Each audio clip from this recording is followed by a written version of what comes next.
Mbuyiseni, good evening. I imagine the EFF has been also taken in this news. Your initial response to Malusi Gigaba's resignation?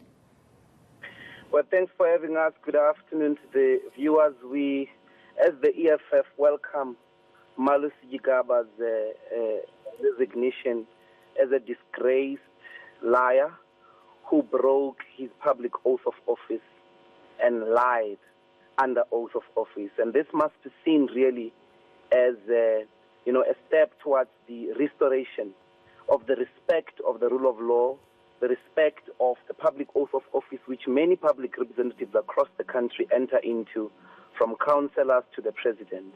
We have to respect our oath of office because within it is the commitment to the Constitution.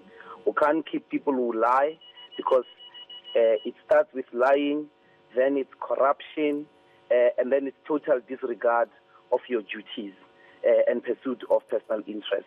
And therefore, we welcome this resignation. Kathy, we want to express worry at the same time that the Home Affairs Ministry is going to be led by Bladen Zimande, who is equally, not a trustworthy force, who has been very inefficient in many different portfolios. But above all, what it signifies, Kathy, is that the ANC has run out of talent, because it's recycling old people who have been there before and have proven to be inefficient. They lack proper young, efficient people who will lead us into a better future as a country. And that is a worry, because out of 54 million South Africans, you can't keep subjecting us to recycling of leadership.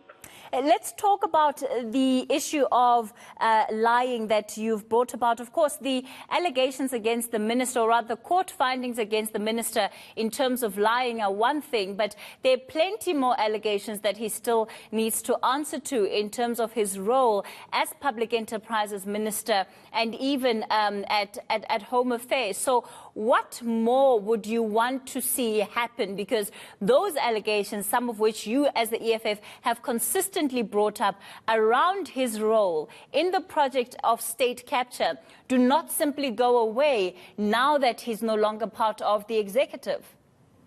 Absolutely, Casey. We must put you as a member of parliament of the EFF in the next government, because you are spot on this one. The responsibility to help us understand the extent to which state capture took root, because Malusi Gigaba was at the center of enabling the Zuma kleptocratic and Gupta capture of the state. And therefore, that must still take its course. We hope that the state capture inquiry will be subpoenaing him, or he will be appearing there, number one.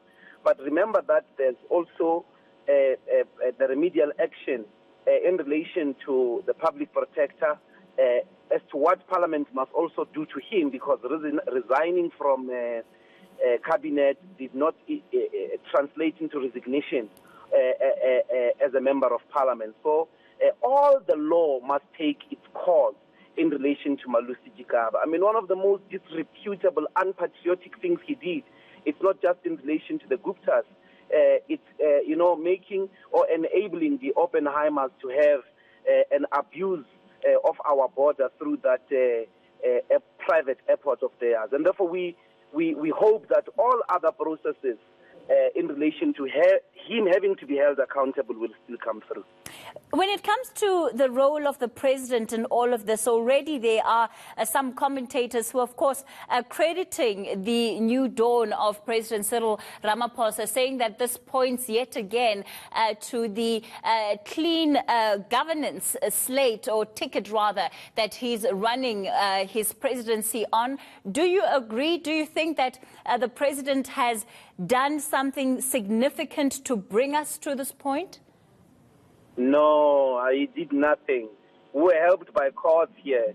I mean, the courts are still running to make sure that we arrive at clean government, the way they did, in the same way that they did when Zuma was president.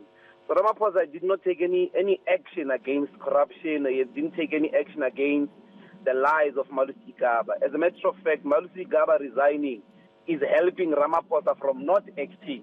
So there's no credit whatsoever to Ramaphosa. He remains some statue president in that regard. And of course, let's not forget, Mbuyiseni, that on that particular list that the president has to respond to, Minister Bathabile Dlamini is also involved there, and the response, the deadline set there is next Tuesday in terms of the president to respond. What would you want to see happen there? Well, people like Bathabile Dlamini, Nomvula Mukonyane, and now recently Pravin Gordhan, they possibly also have to just take a bow and resign. Most recently is this Pravin Gordhan, who has been misleading Parliament on 2 occasions, giving Parliament misinformation, essentially lying about his meetings with the Guptas. And this is wrong because, we're not saying you shouldn't have met the Guptas. You may have met them and you had good reasons. You went to tell them where to get off, whatever the case might be. But don't lie. Don't say you've never socially met them. When you are called, you say, well, I did meet them in a cricket match. But nobody in Treasury of senior staff has never met them. Then when you go to the State Capture Commission of Inquiry, you say, no, a meeting was facilitated by my Chief of Staff. So we have people here who don't respect the oath of office, Kathy. And if we don't respect the oath of office, we are useless. We have rendered public office useless.